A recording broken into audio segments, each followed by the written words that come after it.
Black Talk Radio Network is made possible in part with help from the Black Talk Media Project, a North Carolina-based nonprofit engaged in the production and distribution of independent digital black media. Find out more by going to blacktalkradionetwork.com or blacktalkmediaproject.org and look for the menu tab, Crowdfunding Black Media. Black Talk Media Project, helping to provide you with new black media for the new millennium.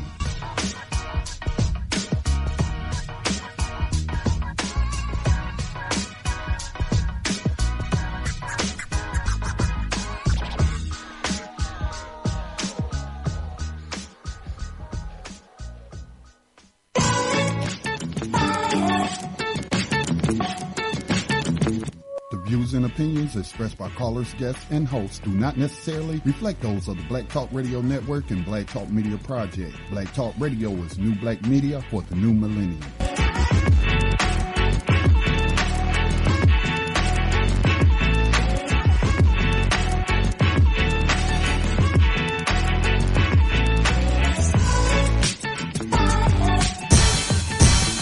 Rise up, rise up, rise up, rise up, rise up.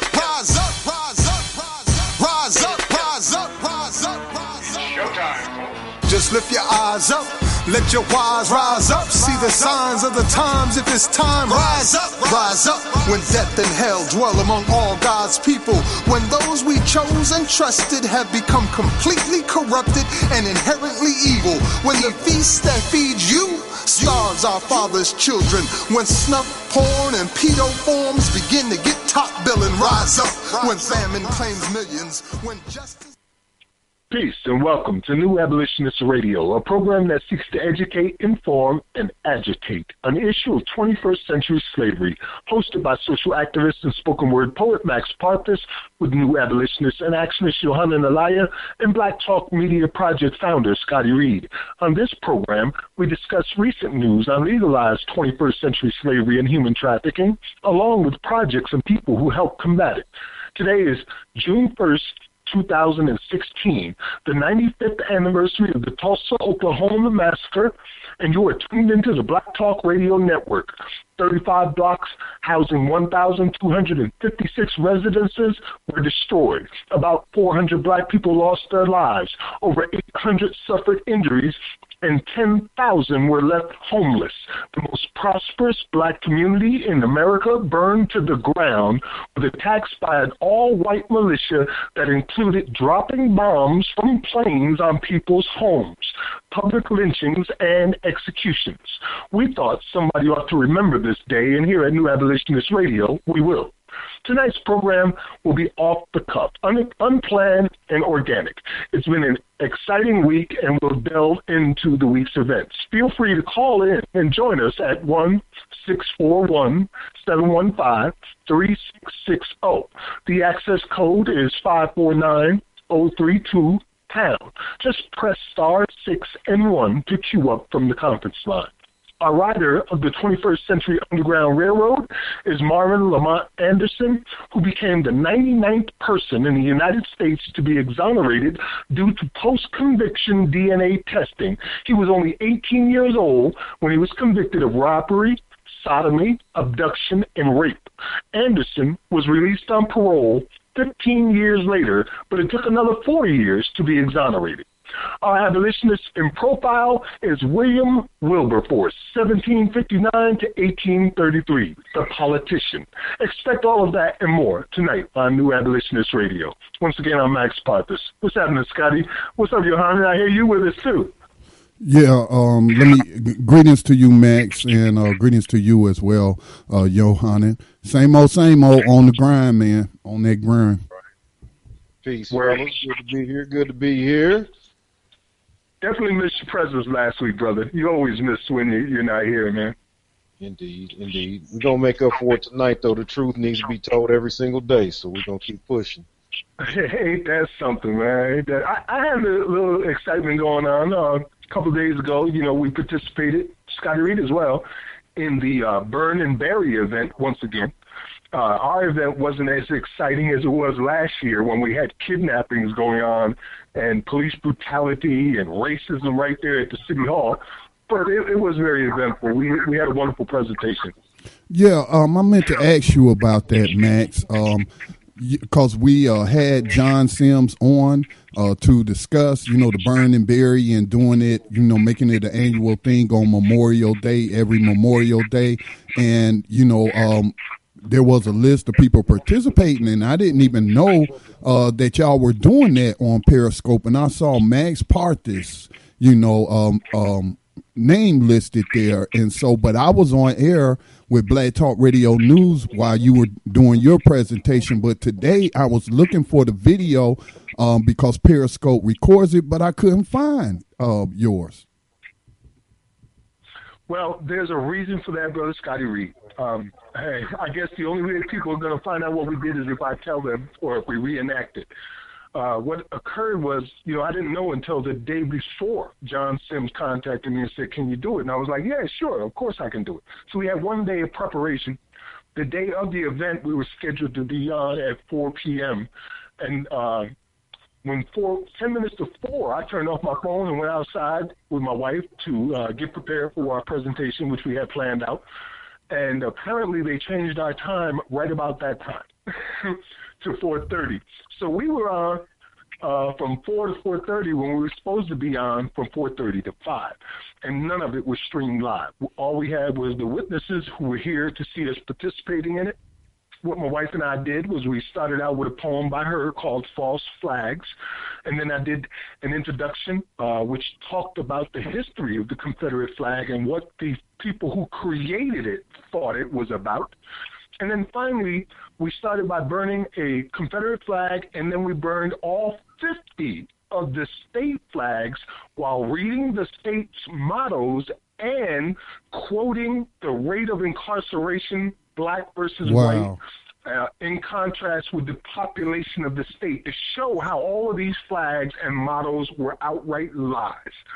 And at the end of that process, we finished with another Confederate flag and used that as the torch to light this big fire pit full of nothing but flags up. It was pretty awesome. Well, I learned a lot about codification among these Confederate white supremacists and white supremacist wannabes and what have you. But I learned something about their codification from this professor, I can't remember his name, Edward Podesta, something like that. But he came on after John did, and he was showing all these different flags that are associated with the Confederacy, different regimental flags and whatnot. And he was saying how some of these, I'm getting a lot of background noise off of somebody's line. I can't see it right now, but he was talking about how these sororities,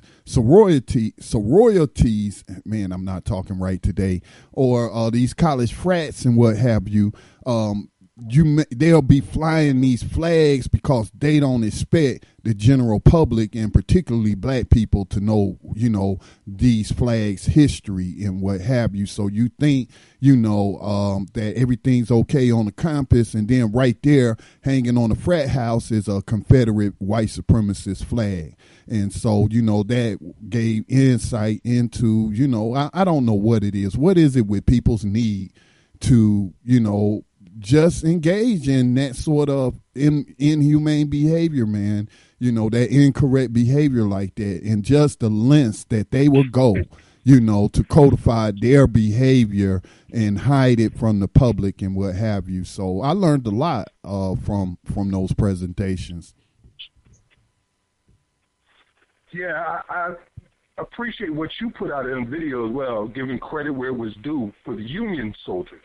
Because, they were fighting against domestic enemies, basically, in order to end slavery. And those domestic enemies are the ones who literally have their flags flying over the Mississippi Capitol right now, and at one point over South Carolina's Capitol. These treasonous, traitorous people who wanted to peddle flesh and was willing to die to fight for that cause. They should not be celebrated. We should look at that as a moment of shame on the American consciousness. But the truth is, that's how this country was founded. Absolutely, man. Just looking at them whole Memorial Day idea. I mean, not only what like we talked about in the intro, talking about Black Wall Street today, but I mean, looking at Memorial Day, obviously that holiday, originally Decoration Day. I mean, just looking at the history of trying to end slavery in this country and the way that the powers that be, and then of course the ignorant and largely racist or racist suspect masses that go along with the change to the narrative.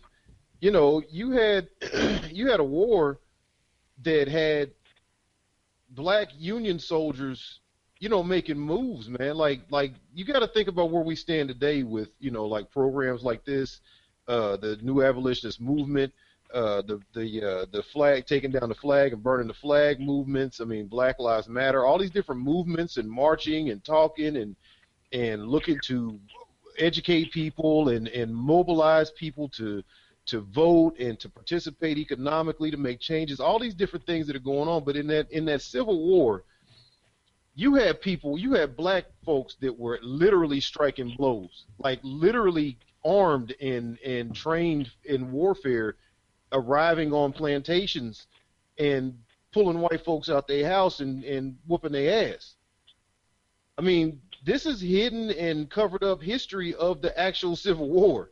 And when you see Decoration Day, or when you see, you know, folks that came together to bury the bodies of those Union troops that were, you know, in mass graves and held in prisons and these kind of things, that they were kind of like the origins of Memorial Day, and you see what Memorial Day has been turned into, this is what we're talking about in real time right now when we say controlling the narrative, because to honor those people and to remember those kinds of revolutionary, those types of abolitionists in action, gestures that were made, the lives that were lost, the blood that was shed, the like I said, the asses that was getting whooped, to change those stories and make it about every war that we say we should be fighting, you should be honored to join up and go serve and protect this country. So one day you can be honored. One day you can have a Memorial Day that you could say I served too. It has nothing to do with what it started from, and it's the same old narrative. Reality happens, and then these people come along and change it and guide the narrative where they want it, and the masses are so quick and seemingly so happy to forget the reality of the truth. So the abolitionist work is never done. You know, one important thing I want to stress there, and you know, most people that have been listening to me on the radio for past 7 years know that I'm a U.S. veteran, served in the military, 6 years, communication specialist. Yeah. I don't know if it's me, but you sound really bad, like distortedly bad. I think that's you. I think that's you, Max. But I can hear you pretty clearly. Okay. So what I was saying is that I participated in the Gulf War. I was forced to, because I signed a contract. I was a low-paid mercenary. It's the way I look at it. You know, I only joined the military for college money, so I wouldn't go into debt, put my family in debt. You know, that middle class poor people's draft that they got that hardly anyone wants to speak about. I see nothing honorable about what I did. I did not sacrifice anything for anyone. It was strictly business. Okay. I signed a contract in exchange for a certain amount of college money to serve in the United States military for X amount of years and to follow orders and things of that nature. But, you know, that I wouldn't change that experience, because my political awakening, you know, really came about while I was in Saudi Arabia reading Malcolm X's biography and imagining him walking on the same streets I was walking down in Riyadh. So there's nothing honorable about that. There's no reason whatsoever, you know, that we should accept this narrative that every war is just. There have only been 2 just wars that so-called Americans have participated in that I would classify as just, and that's the Revolutionary War, the American Revolutionary War, and the Civil War. And in both of those wars, black soldiers and what have you were the tipping, point and what have you. Once they got into the fight was over. Okay, they tipped the scales of balance of power. Whoever we sided with, or took up arms with for certain concessions for ourselves and what have you, those would be honorable people worth memorializing. There's a big thing about the World War II vets, the Vietnam vets, and all of that. And, World War II people were drafted. They were forced to go. Korea, they were forced to go. Vietnam, forced to go.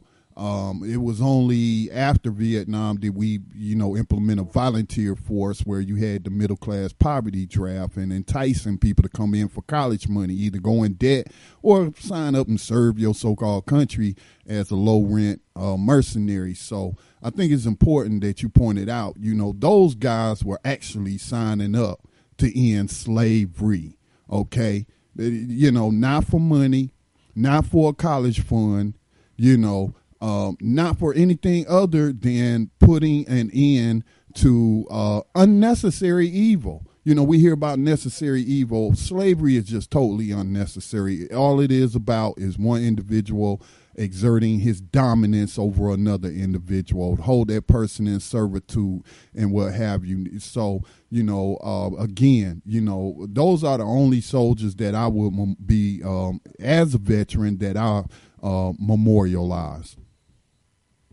Indeed. Well said. I was of two minds myself about Memorial Day. I didn't celebrate it. I didn't even really mention it. And the two minds is just what you were just talking about right there. It started out with children and African Americans formerly enslaved, trying to do honor to the Union soldiers who fought for freedom.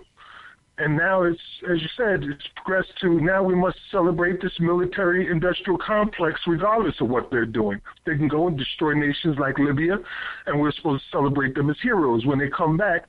And the first thing I see on Libya is black Libyans in a cage forced to eat a Libyan flag on video. And this is what that failed state has fallen into, a genocide, with Hillary Clinton giggling about how she killed their leader.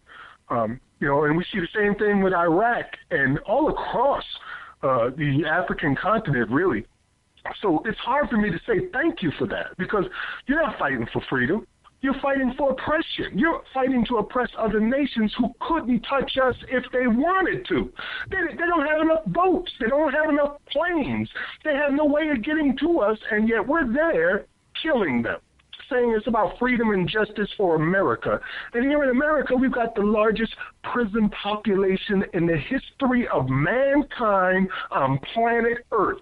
And most of them are people of color. And yet you tell me you're fighting for freedom? I don't think so.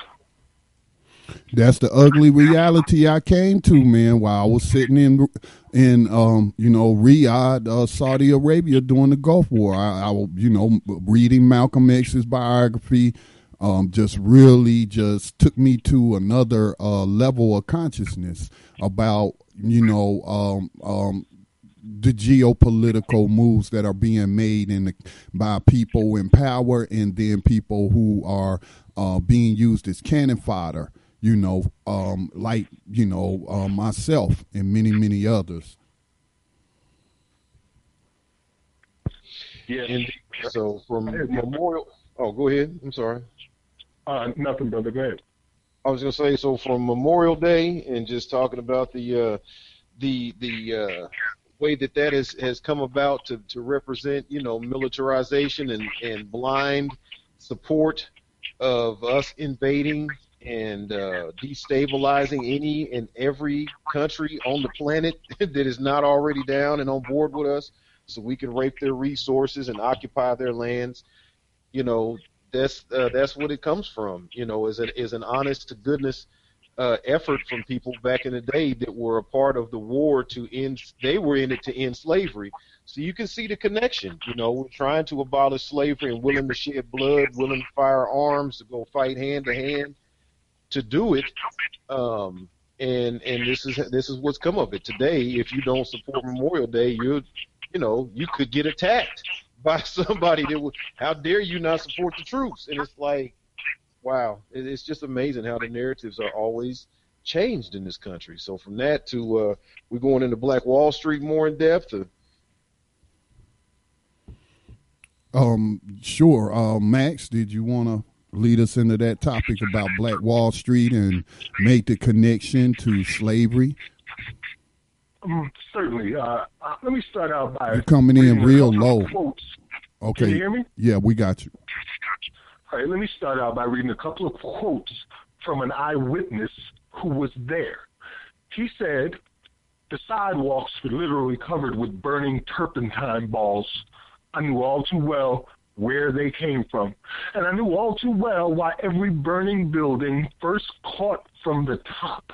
He continues, "I paused and waited for an opportune time to escape. Where, oh where, is our splendid fire department with its half-dozen stations, I asked myself. Is the city in conspiracy with the mob?" Buck Colbert Franklin's 1879 to 1960 eyewitness account of the attacks on Tulsa, June 1st, 1921.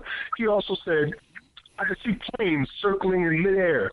They grew in number and hummed, darted, and dipped low. I could hear something like hail falling upon the top of my office building down East Archer. I saw the old Midway Hotel on fire, burning from its top, and then another, and another, and another building began to burn from their top."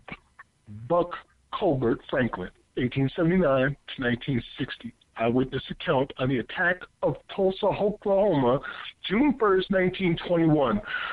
This is being called the Tulsa riots today. If you look at the newspaper headline of the day, that's not what they said then. At that time, they called it race wars. The Tulsa World headlines of the day said, "Dead estimated at 100. City is quiet. 5,000 Negro refugees guarded in camp at county fair grounds. 52,000 to start fund for relief. Negroes gladly accept guards in the wake of Tulsa's race war."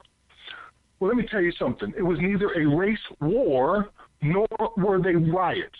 See, in order to have a war, you need two opposing forces. An invading force on a helpless community is not a war.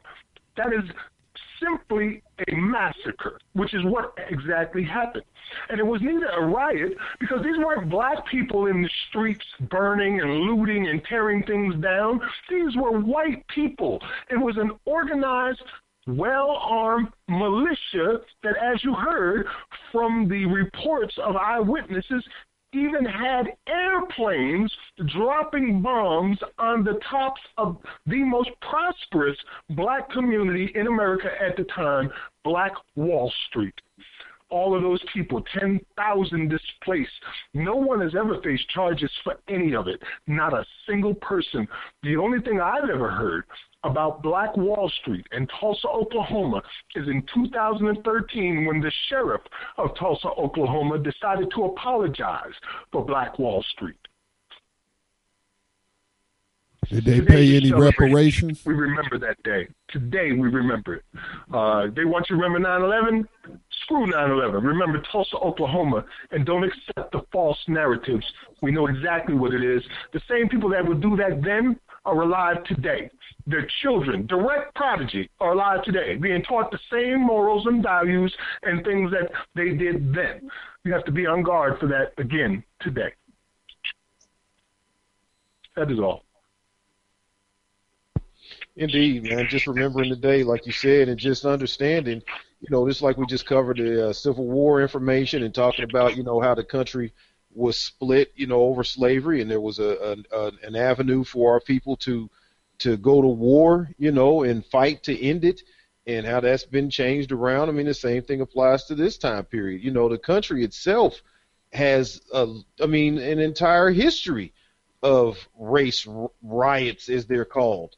A riot to me would indicate that the people just start tearing things up and burning it down and going off and flipping out because they wanted something, like how they tried to categorize what happened in Ferguson, like they tried to categorize what we saw in Baltimore. Now, mind you, ignoring the fact about the people, like we proved, Ferguson, as America, we proved that slavery modern day right now, and the motivation and the financial incentive behind that drives this police terrorization of these citizens is very similar to these times when you had white citizens that were looking at these blacks that were thriving and doing their own thing. These people did not need, even though there was laws that created segregation at the time, but they did not need to go outside of their community. The money stayed in the community, anywhere from 20 to 100 times, would circulate around the community because they could not shop outside of there. So these idiots hadn't even figured out how, and had too much pride to allow the black folks to spend their money with them. That's how full of racism and hate they were, and as a result, they watched these people pool their money and build up professional services for themselves, doctors' offices. There was numbers that we're just talking about, like 600 businesses in 36 square blocks, a population of over 15,000 African Americans. Let's see, they're talking about 28 different townships all around in the areas. I mean, so these people had their stuff together. Said during that era, physicians owned medical schools, so people who were physicians actually were training other people to come up to become physicians. They didn't have to go outside of their community. Owning medical schools. One doctor in the town was said to have been earning about $500 a day. So these people were self-sufficient. Pawn shops, brothels, jewelry stores. Yes, they had their own transit system. Their own currency. Yes. So this is what was driving the hatred of the outside folks. When they're looking at these people, they had 2 of their own movie theaters. I read one thing that said in the entire state of Oklahoma at the time, there was only 2 airports, and there was 6 black folks that lived in this area that owned their own planes. So you can imagine it was just a tinderbox just waiting to jump off, and this is set against a backdrop in America that during this same time period, it's not just 1921 Tulsa.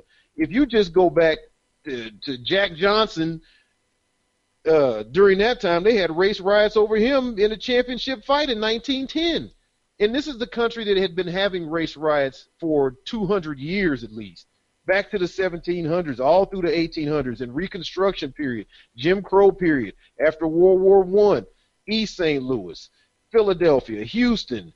I mean, they called it Red Summer of 1919. All these race riots, Chicago race riot, Omaha, Texas, Knoxville, Tulsa, Springfield, Ohio, Rosewood. I mean, you can go on and on and on talking about literally hundreds of times that white folks came into black folks' neighborhoods, I guess still hurt that they didn't have straight up slaves on a plantation, that they didn't have the ability to force these people to stay broke and uneducated and in the mud and dehumanized, and they went on about their own business, minding their own business, thriving and growing, and it just continued to be the same attitude again and again. Go in there, attack them, destroy them. There were several black Wall Streets around America, not just Tulsa. We're honoring Tulsa today, but Durham, North Carolina was a strong one for years, from late 1800s all through, till they destroyed that as well. People, you need to know the history, but we're honoring this town today, and these people were massacred. What'd you say, Max, like 100 or 200 was somebody said? I've read reports that said it was over 3,000 black folks killed. From the reports that I've just pulled up recently, it said, and the headline said 100 dead, 800 injured, 10,000 displaced and homeless. But those are under reports, they're not going to tell you how many people they killed because it only makes them look worse. You have to ask the people who were there. Well, you're listening to New Abolitionist Radio here on Black Talk Radio Network. We'll be right back after these messages.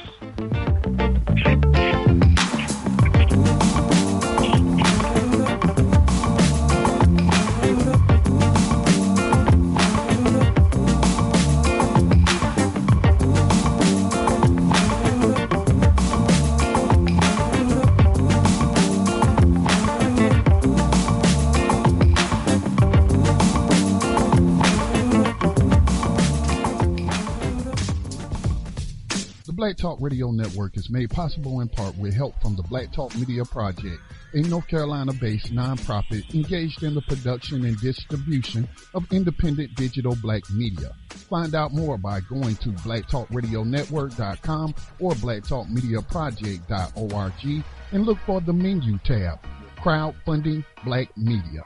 Black Talk Media Project, helping to provide you with new black media for the new millennium.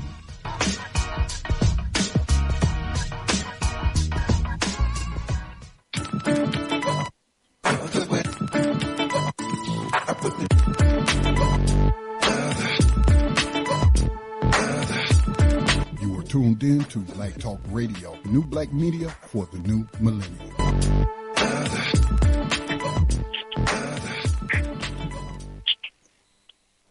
Peace and welcome back to New Abolitionists Radio. I'm Max Pontes here with Scotty Reed and Johanna Elia. There's a couple of stories that I did want to mention. Hey, Max, I'm sorry to interrupt you. Before you move on from Tulsa, I just want to tie it to, slavery. I want to tie it to abolitionism because, like I've talked about many times, I believe we discussed this concept on this program, but the Tulsa massacre was an act of racism and terrorism, racist terrorism. That's what it was. And, I think it was Johanna saying you see these sort of occurrences dot all throughout the history of this nation and what have you. But, let's all trace it all back. Where did all of this racial animosity come from? Where did all this racial hatred come from? How did white supremacy get codified into law? Okay, and you had to go to the slave codes. You had to go to the Virginia colony slave codes in the 1600s. That I could be lacking information about some of the other colonies, but from what I've read, that's the first place that what people have termed as white supremacy, codification and whatnot, which is also can mean laws, codes, and laws mean the same thing. Those occur in the Virginia slave code. So again, all of this all of these things are symptoms of slavery. Symptoms of slavery. So I just wanted to tie the connection into what we discuss here, 21st century slavery and human trafficking, to that historical event that occurred, the Tulsa massacre. Indeed, Scotty. It's always connected to slavery. If you remember, Plessy versus Ferguson was just about a decade or so prior, or a couple of decades prior to the attack on Tulsa, which also came out of Oklahoma.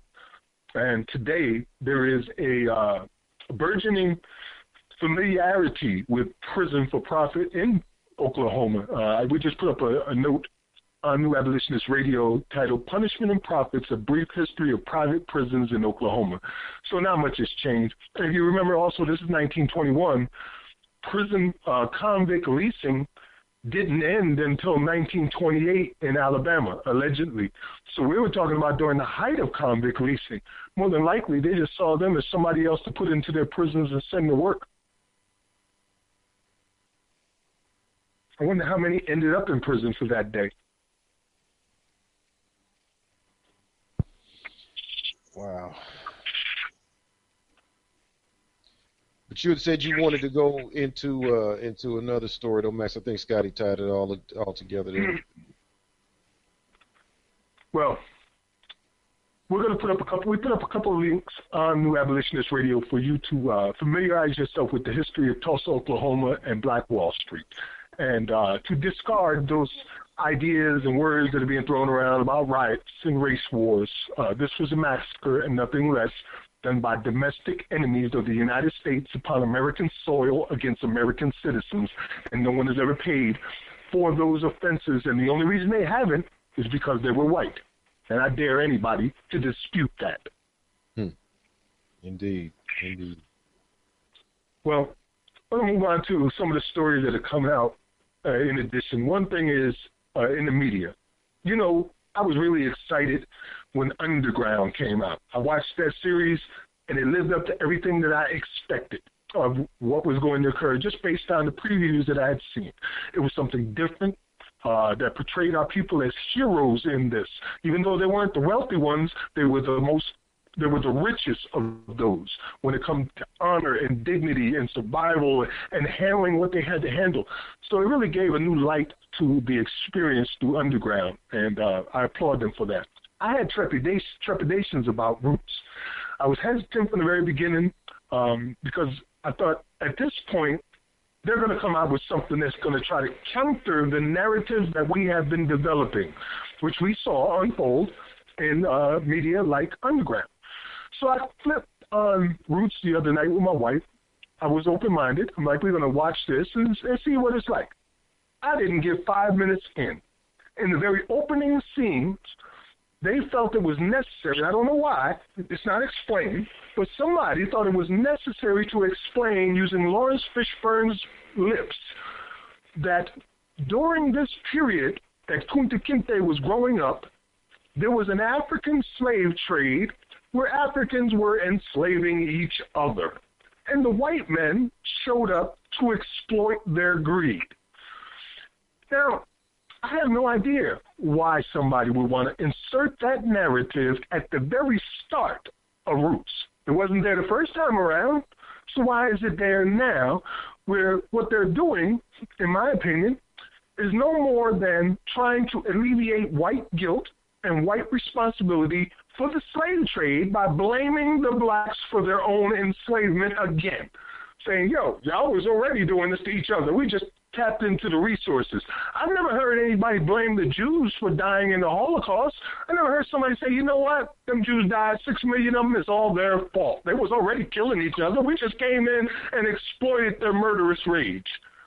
So why would somebody want to do that in Roots? In any case, to make a long story short, I couldn't go any further than that. For me, that said it all. Like, this is the narrator. This isn't part of the tale. This is the narration.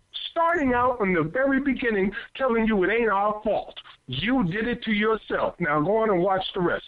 I couldn't watch anymore, and I didn't. I clicked it right off.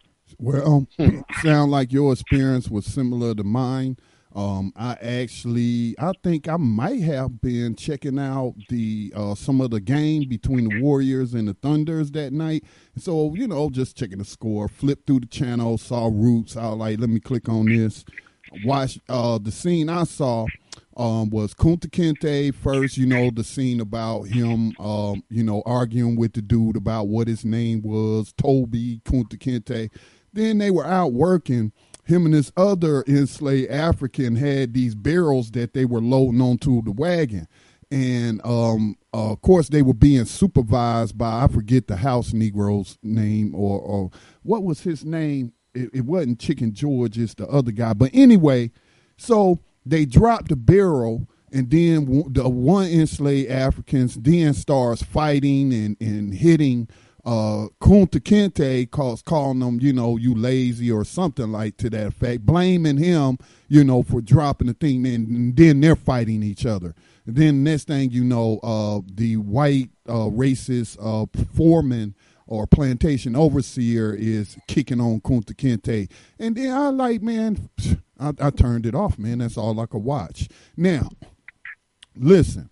A lot of people don't know this. I did a program on this yesterday based off of what, the conversation that was sparked by what Snoop Dogg said. All right. Now, I started doing a little more research, and I saw that Alex Haley actually admitted.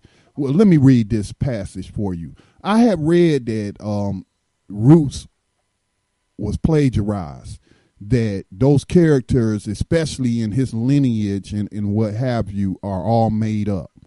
Okay. And I didn't go, I didn't have enough time to spend further research. I just wanted to verify. So this is showing up everywhere. Alex Haley said he was accused of plagiarizing the book, The African, which was written by a white person. All right. So when you wonder why some of the scenes seem so brutal and whatnot, and because you might be getting your story from a white person, the white person who wrote The African. But this is what Alex Haley said. He did not plagiarize, but admitted that some sections of Roots seem to have originally appeared in the African.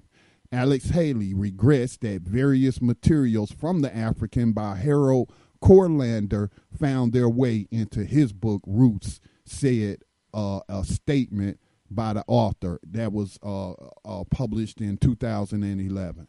Okay, so again, I always people try to say, well, WWJD. Y'all know what that mean, right? What would the Jews do? Would the Jews be complaining about, Schindler's List or anything like that? No, they wouldn't, because Steven Spielberg's a Jew. Okay, the people who distribute that film are more than likely Jews. So what I'm saying is, European Jews are in control of their stories. They're in control of the mass communication of those stories. And so the two situations are not even comparable. And so then this is again with us being moved by emotion and not logic. And then we're crying, we want to stand up for a plagiarized movie written by, based on a book actually written by a white person from that white perspective and what have you. So, that's all I got to say about it. But I was shocked and saddened to hear that Alex Haley had plagiarized sections. Well, he admitted to plagiarizing some sections, but he did settle out of court as well. So I'm like, who owns the rights to this new Roots movie? Who's getting paid? Alex dead. Who's getting paid? Whose estate is this money going to? But I gave it a chance. 5 minutes, I'm seeing black on black violence. I turned it off. I didn't even give it a chance. I already knew when we had such a wholesome and fulfilling experience out of the Underground program. Actually, when Underground was still on, kind of finishing up their season, I started seeing the Roots commercials, and it was just obviously, cut from a different cloth. And even as a child, I remember my parents were never really down with sitting down and spending the week to watch Roots or whatever. I can remember in elementary school, going to school, and the kids would be talking about Roots or whatever and this and that, and I really didn't know what was going on because we just didn't watch it. My parents were like, this is ridiculous. And as I got older and had a chance to watch it, I kind of kicked in on it a little bit here and there and picked up some of the pop culture references people would make and just kind of familiarize myself. But it's just never been something I could justify sitting down and getting all deep into for my own self. So when they came back out with this remake, I'm like, this is showing itself to be one of those tried and true tools that white supremacy can pull out and use, shine it up, put a new coat of paint on it, and put it back out there. And it's like the dog whistle type politics, the dog whistle type racism, the same frequencies that it speaks to. It gets the same reaction out of the same kinds of people. And we're trying to reach folks and help, like Max always says, we're trying to change your mind about slavery. We're trying to change the way you see what's going on, the way you think about what's going on. So to me, Underground represents the new. Underground represented what we're trying to get you to understand. What we're trying, they paint a picture right there in a show for you to understand what we're really talking about. Roots to me is regressing. So I had no desire to see it in the first place. I'm glad I didn't watch it. It's a joke. Yeah, I think they were just trying to maybe exploit the success that Underground was having. And it was just some white supremacists doing it. Said, we're just going to go ahead and put our narrative in here. Because, ever since Henry Louis Gates came out with that article about how blacks were enslaving blacks, white people have really, white supremacists, let me separate that, have really grasped onto that as their go-to thing. Well, it's not our fault. You guys were already doing it to each other. See, Henry Louis Gates even said so. The black guy said so, so it makes it true. Well, that wasn't the case. Just like the slavery of the Israelites is not the same slavery that we exist here with today and have existed for 400 years, the slavery in Africa was not the same either. Often, people who were defeated other tribes and taken into that tribe as slaves ended up marrying into the tribe. or they ended up buying their way out or working their way out. It was not something that went on perpetually from father to son to father to son to father to son until the end of time. That's not the type of slavery that they dealt with. So when you're comparing the two, there is no comparison. What you're dealing with here is chattel slavery, where people are placed into a perpetual lower class and then farmed like they were animals on a farm to be put into cages. So every single head that lays in a bed makes you money. So you have an entire force of a million strong, occupying men and women whose primary position in the community is to feed the machine called prison, to keep them full. And I'm not saying that just off the top. I know, just like my brothers here know, and our listeners who are regular listeners know, that these states have guaranteed contracts with the prisons that say they will be full 80 to 100% for up to 25 years. And if you don't keep them full, the taxpayer is responsible for any empty beds.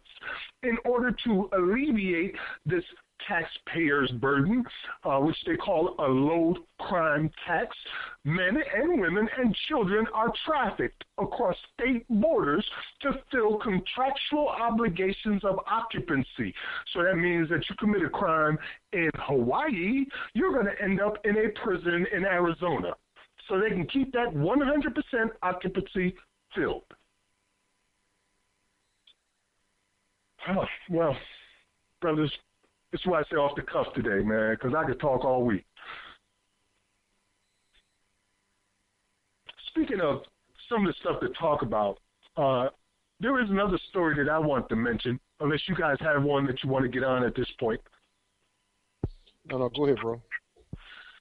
There's a news report that came out of Alabama. Now, mind you, for the past couple of months, all we've been talking about really is Alabama.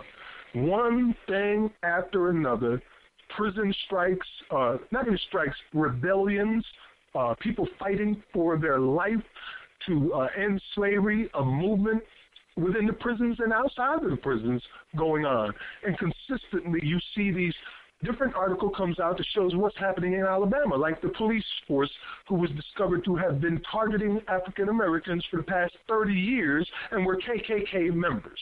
Well, now we have a teacher in a middle school class who issued out a test and told the children that it was serious, that it wasn't no joke, even when the kids asked if this was some kind of joke. And the math test is structured in such a way, it's one of the most offensive things I've ever seen. For instance, question number 1. Ramon has an AK-47 with a 30-round clip. He usually misses 6 out of every 10 shots, and he uses 13 rounds per drive-by shooting. How many drive-by shootings can Ramon attempt before he has to steal enough ammunition and reload? Question number 2. Leroy has 2 ounces of cocaine. If he sells an 8-ball to Antonio for $320 and 2 grams to Juan for $85 per gram, what is the street value of the rest of his hold? One more question. It's a whole list of them. Just going to be one more. Just the top 3 in a row. Dwayne pimps 3 hoes.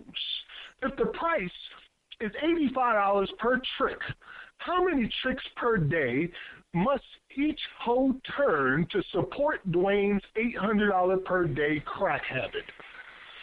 Dude, you know, in my entire life with my wife, 30 years now, I have never asked her to do anything violent on my behalf. But if I ever saw this teacher, if she's a woman, and we'll find out in the story, I would ask my wife to kick her ass right there. Because that's what a person like this needs. They need their ass whipped, and they need to be banished from this country. You don't deserve a home. You don't deserve a country. You deserve to get the hell out of Dodge. Be banished like they used to do people to Australia. Because you can't exist in a community with thoughts like this. You can't be around children with thoughts like this. You are a menace to society. You should be away from people, you damn sociopath. Dude, y'all go ahead and talk about it a minute. I need to breathe. Because it's really, I'm a father of 6. I've raised 10. I've got my 15th grandchild coming up. The last thing I ever want to see is something like this happening to my children, to see them being tortured like this in 2016 in a classroom by some racist demon. Sick, man. But, I mean, unfortunately, this is par for the course. This is what you're going to get, people. This is what you're going to get. This is why we talk about slavery, because that's really where the foundation is laid. The settlers colonized the land, committed genocide against the people that was here, kidnapped and enslaved, tortured, raped, murdered, everything, African youth for 300 plus years. That mentality and that way of seeing people, and then scapegoated all of these victims. Scapegoated all of them. All of them deserved it some kind of way. The genocide against the natives, they deserved it because they were savages and they didn't know, they didn't know Christ and they didn't know this and they didn't know that. Every kind of lie could be told to justify why they did what they did to these people. Same thing for black folks, justifying the treatment. And this kind of an incident is that. See, we're living in it live right now, so it doesn't have any historical perspective right now. But in 50 years, if we have not ended this, if we have not made the turn as a nation, as a group of people within this nation, for our own selves to become autonomous and not have to deal with this, if we have not moved forward in 50 years and 100 years, this kind of an incident will be in a history book and will be just as explained and just as discussed and just as much to piss people off, but really ain't nothing changed as what we just talked about, the Tulsa race riots, what we just talked about, all these race riots and all of these, attacks against folks or whatever that have been going on for hundreds of years. This is an attack on those children, not just the black ones, any white ones that took the test. That is an attack on a white child's sanity, on that person's ability to develop empathy, on that person's ability to grow up not racist, to see this kind of a thing done. But we remember last summer we had, 20 teachers in Atlanta school district that went to prison for helping the kids on the test some kind of way, falsifying scores, where they all went to prison. And you've got dozens of white women that rape students every year that never do any prison time. And it's joked about, like, oh, you want to be hot for teacher, you had sex with your teacher. That is rape. And they don't do any jail time. So we see these inequalities that still stem from the base foundation of slavery and inhumane treatment of people based on the color of their skin. And like Scotty pointed out, the slave codes that created that environment and supported that and legalized that treatment, a lot of those things are not off the book still to this day. So I mean, we're in a big mess, and we need people to get serious about what's going on and to start finding ways to cut themselves away from the system, because this is what the system's going to give you. It's not going to be any different. It's working the way they designed it. Let me read the article. It's really short, just for the sake of letting people who don't have access to the internet to be able to hear what it said. A Mobile, Alabama parent is fuming over a 10-question math quiz her 8th grader took last Friday. Erica Hall told reporters from Mobile Fox 10 that her son, who attends Burns Middle School, sent her a picture of the quiz as he was taking it. The picture reveals disturbing and graphic math word problems, including Leroy has 2 ounces of cocaine. If he sells an 8-ball Antonio for $3.20 and 2 grams to Juan for $85 per gram, what is the street value of the rest of his hold? And also, Tyrone knocked up 4 girls in the gang. There are 20 girls in his gang. What is the exact percentage of girls Tyrone knocked up? Most of the questions revolved around topics such as prostitution, drugs, and drive-by shootings. Fox 10 reports that the teacher has been placed on administrative leave over the controversial quiz. They took it as a joke, and she told them that it wasn't a joke, and they had to complete it and turn it in, Hall said. Since the incident, Hall and her husband went to school to get answers.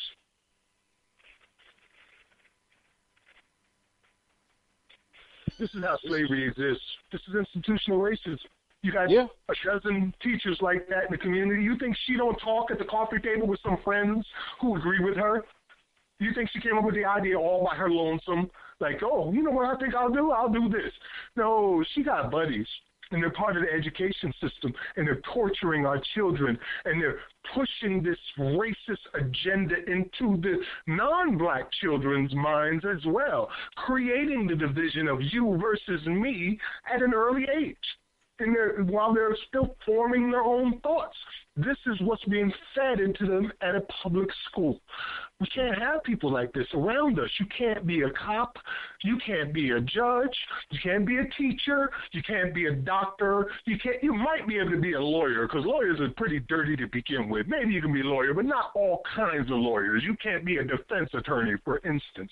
You can't be a prosecutor. There's a lot of things you can't do if you're a racist. Do you not understand? There is no such thing as an unbiased racist. Wow. Well, we have to encourage ourselves, brothers. Yeah, like Sean King said in his article, pointed out some things that just really lay it out. And now think about this: individually, you take a lot of flack for raising an issue with any of these things, but collectively this paints a picture of how we living. He said, then I remembered, he's just talking about how flagrant and outrageous what he said. I remember we live in a day and age where George Zimmerman sold the gun he killed Trayvon Martin with for hundreds of thousands of dollars. Donald Trump's the presumptive Republican nominee for president of the United States. Police officers are being outed as undercover members of the KKK and exposed as deeply racist in departments all over America. So of course a teacher could decide to give her students the most flagrantly racist math test of all time. And I mean, that's really kind of the whole point. Like I said, individually, and I see it all the time because I use my social media outlets just for the purpose of stirring up the conversation on these kind of issues, because if not, they're going to be swept under the rug. You're going to continue to have black folks that are building up frustration and anger and dissatisfaction with the way that the system is treating them, with the way that they're living day to day, but not saying anything about it. And you're going to continue to have racists and racist suspects who can walk around with their chest out and their head held high, acting like they're not what they really are. So when you continue to confront these issues and bring them out and force people to have conversation about it, you find out where they stand. But at least you can have an opportunity to get the facts out there and they can be discussed. And when I see this day in, day out about every kind of issue that comes up, there's so many dissenters, black, white, Latino, that will come in and try to shut down the truth stories and try to shut down that why you even talk about this. I'm so tired of hearing about it. I just wish we could move on and on and on. But every single time they are totally ignoring the people who are victims of these individual acts. And when you take those individual acts and put them all together, like he just mentioned, just 3 or 4 things. I mean, it was a thing I was watching about Fort Lauderdale police officer just yesterday, I think it was, that went before a city arbitrator that came in. He's been petitioning to get his job back after he had on his personal cell phone a series of text messages straight up calling black folks niggers, niggers, niggers, niggers, niggers, niggers, niggers, just on and on and on.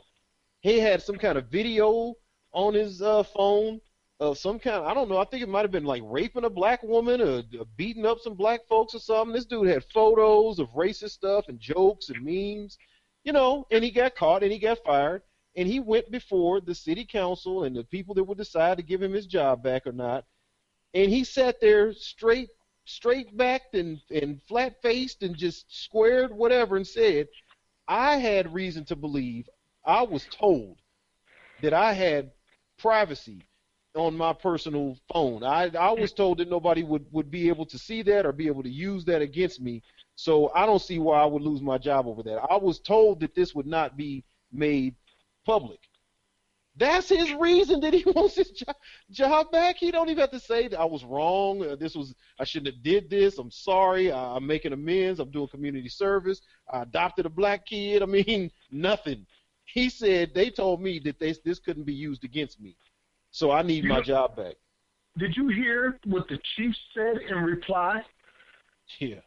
On the video, I just put it up on New Abolitionist Radio so others can see it as well. But apparently the chief had a problem with the language and communications.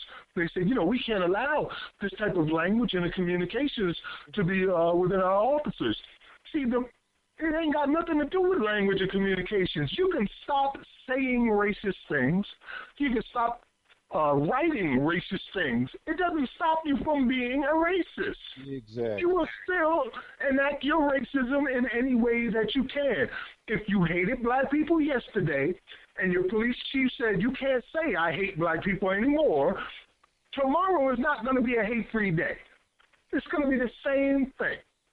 So their perspective of what was wrong with this instance isn't about language and communications. It's about the way a person thinks.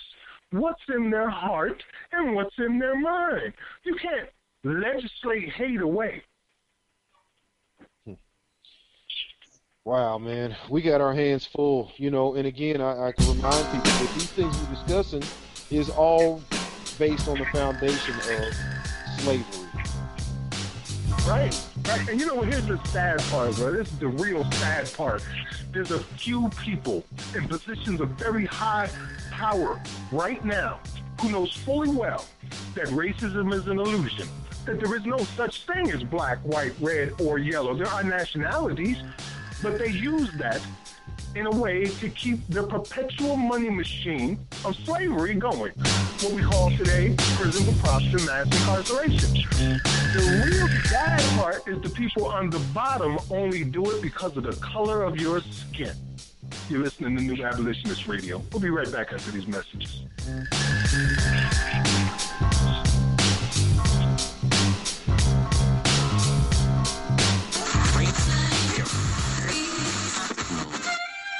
No, I'm not a writer. Okay.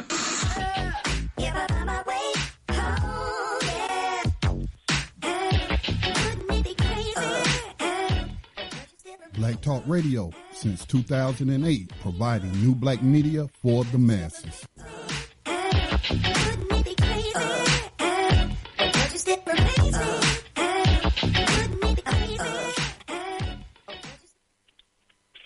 Welcome back to New Abolitionist Radio. We're going to get on to our next story. I just first want to make it understood that we know here, our listeners know, and for those that are new listeners, you're about to find out, the police departments across America, their origins began as slave catchers, the night watchmen.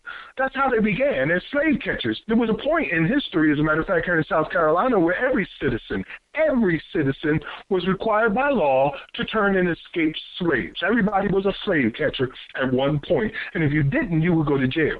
Eventually, they started forming these organizations, which became what we know today in the South as police forces. They haven't changed much at all in that period of time. And as a matter of fact, the next story, Scotty, if you can, there's a video on New Abolitionist Radio titled CBS Chicago, and it's a follow-up story on what we talked about here on New Abolitionist Radio a few weeks back about a pastor, a black woman in Chicago, who was stopped with her children in the car by a policeman there in Chicago, assaulted. Her car was rammed. She was beaten. She was tased, abused, and all because she wanted the police to get out of the way so she could park her car in her driveway. They were blocking her driveway. And instead, she ended up getting beaten down and tased and treated like an animal while her children watched. I'd like to show or let you hear the follow-up story on what has been discovered since that time. It only proves that we can tell you what's going to happen before it even happens, apparently. Scott, you got that? Story that never happened, and arrested a woman for buying legal prescription drugs. She's the same police officer we told you about who had a violent struggle with the Chicago Reverend. Now, investigator Dave Savini is looking into other complaints about this cop. Catherine Brown says all she was trying to do is get in her driveway and that you threatened her life. Officer Michelle Morsi Murphy is the cop who rammed her squad car into a vehicle containing Reverend Catherine Brown and her two small children.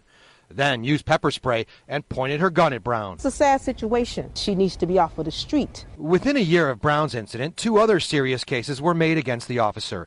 In one, Morsi Murphy, while off duty at night, called 911 to report this man robbing a 7-Eleven. when he was just buying snacks. I see a knife. But this 7-Eleven surveillance footage shows there was no knife and no robbery. And Morsi Murphy didn't even seem clear on who robbed the store. A gray hoodie, a white guy. He's Mexican. There's 3 male blacks. And when these men who did nothing wrong leave, oh my God, they're getting in the car. They're getting in the car. Morsi Murphy follows them down this street. Listen as she's told a few times by the 911 operator to calm down. Relax. You're an officer. I'm sorry. I'm going to relax. You're an officer. Let's behave like an officer. Yes, ma'am. Listen as Morsi Murphy says they went on to rob another place, this gas station. I guarantee you they robbed this gas station. Again, not true. According to IPRA records, they never even stopped at the gas station, let alone robbed it. On-duty officers caught up with the car here in this Mount Greenwood neighborhood. With guns drawn, they pulled the 3 men from the car, questioned, handcuffed, and searched them. Meanwhile, other officers responding to the 7-Eleven learn there was no robbery. There's an allegation that you called 911 and made a bogus robbery call. Another complaint against Morsi Murphy says she arrested a woman and locked her up overnight on felony possession of a controlled substance. The so-called illegal drugs were actually a prescription and still inside a Walgreens bag. The woman had just picked it up here at this Walgreens at 115th and Halstead for her 84-year-old mother. Anything to say about these allegations and all your other complaints? If the police act out in such a reckless way, they have to be accountable for their actions. The Independent Police Review Authority is looking to reopen Catherine Brown's case. In the prescription drug arrest, a federal lawsuit against Morsi Murphy and the city was settled. She also received a 30-day suspension for the false robbery call. In 10 years, she's had 19 complaints. Despite repeated requests, the city has not turned over to us all those complaint records. And, our first story on Brown went viral, but despite all that national attention, the police still won't comment on the specifics of the case. They cite pending litigation. And right now, she's on duty, but you don't know the status of whether they're going to reopen it or not. They won't tell us what her status is, but you see a gun on her hip, you see that she's still working. They won't even tell us what her job is right now. All right. Dave, thank you. This woman is a menace to society, wearing a badge and a gun. She's apparently in the drug use, and she has shown that she gets a couple complaints every year that nobody ever cares about. At one point, where she accused the man of stealing at the drugstore and then followed him down the road, that could have ended up in that man's death. I mean, it could have happened so easy. She had already assumed he went in not only and robbed the drugstore, but he robbed the gas station too. And all the dude did was buy some stuff from the drugstore and then go get some gas. Assume? There was no assumption. She didn't assume that they were robbing it. I mean, she lied. That, assumption means I made a false assumption. I assumed something that turned out not to be true. She lied. They didn't even stop at the second gas station that she said they robbed. Never even stopped there. Okay, so she lied. There was no assumptions here. This was just a blatant, flat-out lie. Reminds me of the Richie dude who called on John Crawford and blatantly lied, and nothing happened to him. And it resulted in John Crawford being murdered by police. So this woman also sounded on that call to me like she might have been on some kind of drugs or something, some kind of stimulant like crystal meth or something, man. I don't know. But again, these police unions need to be abolished. That is why she's still on the force. And then you got Louisiana passing the Blue Lives Matter law. When you got crooks like this, man, I'm just disgusted. Reminded me when you were talking about how unfit, the cop is, what have you, just reminds me of these other stories of where, folks have been killed, by these cops that have been fired from other departments. I mean, Darren Wilson had been in another department. Timothy Loman killed Tamir Rice. Didn't even make it as a cop with every department he applied for. So, I mean, you talk about unfit individuals. And then when you go from the police ranks on down, the majority of these corrections officers who are KKK members and are blatant, outright racist, and who have all these Negroes in cages so they can beat them and torture them and rape them and treat them like crap for their entire lives and then retire and collect salaries, these people can't even make it as cops. So they take the next job and go work for a private prison for $12, $13 an hour. I mean, it's so prevalent throughout our system. How can you look at plantation slavery? How can you see what went on for hundreds of years on plantations and then also throughout the cities and the communities, every place where settlers set up towns and whatnot, black folks being discriminated against along these same lines, abused along these same methods by these same types of people? You've got to be able to recognize the same spirit in these folks for these hundreds and hundreds of years. This is the exact same thing that was going on then is going on now. Somebody is totally unfit to have any other job. There's a straight up racist person that don't mind killing, that don't mind destroying somebody's life, never batting an eye about it. The sad thing too is this chick, I think, is Hispanic. I think so. She looked dark skinned to me on the video. Yeah, but you know who she's endorsed by. Yeah. You know how they do.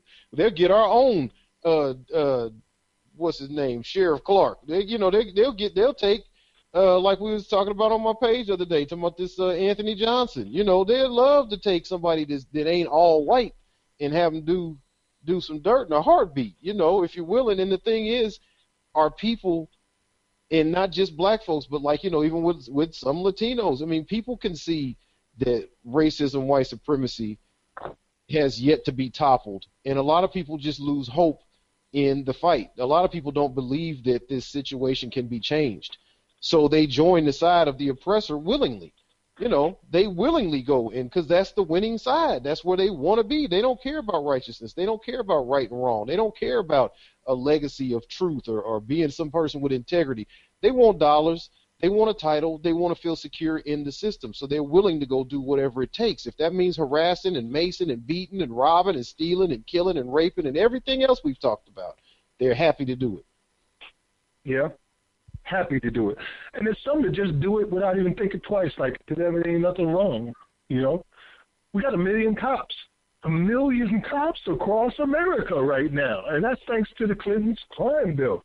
And when you think about that, with all of these cops roaming our streets, if every single one of them just inadvertently, because the law is wrong and they had to enforce the law, sent 2 or 3 people in their career, for their entire career, to prison unjustly, all you got to do is multiply that. That's 3 per person. Let's say only 500,000 of them are actually involved in the arresting process of the 1 million. That's still 1.5 million people per career. So every 20 years, another 1.5 million people unjustly in prisons. And it's so easy to do. It's this third strike. I'm sorry, dude had $5 worth of weed. He was on probation. This is his 3rd strike. He's got to get 20 years. Ain't nothing we can do about it. Yes, there was something you could do about it. You could have said, you know what, screw that weed, dude. Get out of here. Go home. You could have did that from the very beginning. Instead, you are more concerned with order than with peace. You're more concerned with law than with justice. You're more concerned with what it is you do every day and get paid for than whether or not it's right or wrong. Quotas. More concerned with quotas. I got to give a shout out to Ken Williams, by the way. Ken Williams just recently participated in a panel discussion where he was brought in as an expert on police brutality, and I believe the keynote speaker was Melissa Alexander Perry. And this was out in San Francisco, where they're going through the same dramas right now, where they have this police force who have been communicating with each other via email using racist texts like it's not against the law to put an animal down, so killing black people is okay. Things like that. They've been communicating in San Francisco, and he's out there fighting against it, and shout out to him. I also understand that he recently got his own show on TV One, and they just started doing the production yesterday. So good luck. And if you ever need some abolitionists on the program to put the word out there, give us a yell. Indeed, and congratulations to him as well. He spoke last week, or I think at least before the holiday, he spoke about tentatively being offered, or maybe that might even be a real deal, being offered his own network television program. I forget which network he said it was going to be on, but he did confirm if I'm not mistaken, that he's going to be getting some airtime there to continue. So we're going to continue to court this brother and try to work with this brother and make sure that he is a well-informed and passionate abolitionist, because I know he's about police reform and social injustices and some of the familiar outlying and kind of marginal intersecting themes and terms and all of that. It just kind of feels like when I talk to him that he's not quite ready to say straight up, slavery's still going on and this and that and the other. We had some long conversations with him on my page a while back, and I don't know if we ever really got to a point where he just was able to just settle it within himself. Like, look, okay, I realize it's still going on. I'm going to fight to end it. I think he still was trying to kind of play with us a little bit. Man, well, let's hope that we have some influence on his discourse. It's the best we can hope at this point. But the more we get the message out there, the better. More of our wise and intelligent minds that are influenced by this change that we're trying to put across, the better it goes. I think after the discussions that we've had with him collectively, he understands our position a lot clearer now, and in a very large degree agrees with us. Not speaking of him specifically, but there just seems to be,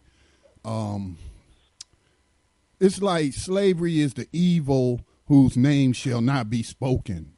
For some people, they just can't speak that word. They just can't say it. They just can't say it. It's just some mental block. They don't want to speak its name, because if they speak the name, then it becomes a reality, and they haven't, accepted that reality yet. It's like they got a foot half in the matrix and a foot half out, So, right. Yeah. Well, when you speak the word, then you're responsible for what you do with it. If you ignore it, you can pretend, what they say, the elephant in the room. I mean, if you ignore it, you can just walk in and out the room and pretend like it's not there. But if you speak to it, well, now everybody obviously sees, well, which way do you handle it? And if you know in your heart that it's real, and you speak it and you lie and say it's not going on, or you lie and you say it's not real, or you lie and you say that it's anything less than what it is, well, then you're a liar, and your conscience and your own conviction is going to destroy you. But if you speak it and you admit to what it is, well, now you're responsible for helping to abolish it. And it's work, people. It's a job. It's a day-to-day job that you have to keep doing, because it's not over. So you can't just have one day where you thought about it and you cared and you made a post and you talked to somebody and then you went back to your life and ignored it. Those millions of people are still going in and out of our jails. Those millions of people are still being preyed upon in cities like Ferguson, where we told you, 2 years ago, 3 years ago, about how they were destroying those communities by raising the municipal budget year after year by millions of dollars off the same number of people, tightening down the ranks on those people on parking tickets, all kinds of crazy and false traffic stops and whatnot. We've told you about cities all over the country that are having amnesty days over so many thousands and thousands of active bench warrants just for bogus violations in the first place. But this is revenue generation. We told you about New York City. What was it, $1.9 billion in fines last year? That's a new record for them. They're generating their revenue off of this cash cow. So when you say something about it and you ignore it, it's not going away. Those people are still dealing with that. But I guess maybe if we segue from this into, I kind of wanted to talk about that Wells Fargo, because when we talk about people that don't listen to us, I've been hard on Black Lives Matter many, many times over these last few years, and here we go again with Black Lives Matter right in the middle of some mess. Let's go with it. Oh, man. This was an article in The Intercept that had mentioned. I'm kind of halfway giggling because I'm looking at it because it's our brother B. Ray McKeeson again. His image being used, and it's a Wells Fargo logo right there, superimposed almost right over his face. And we've told you Wells Fargo is blatant about being invested in private prisons. Don't care. We've also, and this article is talking about another aspect of the issue, though, with the predatory lending, the subprime lending and all of this. Wells Fargo was one of the leaders in that. And this is from The Intercept. It says Wells Fargo's sordid practice of steering minorities into exploitative mortgages burst into public view after the housing crash in 2008. But to a black business group the bank has partnered with by donating $500,000, that's ancient history. The U.S. Black Chambers, USBC, an organization dedicated to quote-unquote growing black business, has been collaborating on programs with Wells Fargo since 2014. Well, first of all, I don't believe in this U.S. Black Chambers. I don't care who you send to me. I don't care who comes to defend it and talk about it and whatever. If you knew that someone owned a plantation and generated so much revenue from that plantation that they could go ahead and hand a handful of Negroes a couple $1,000s to be able to, be enterprising and put on some suits and ties and go have meetings and discuss how to be good businessmen, would you have a problem with where that money came from?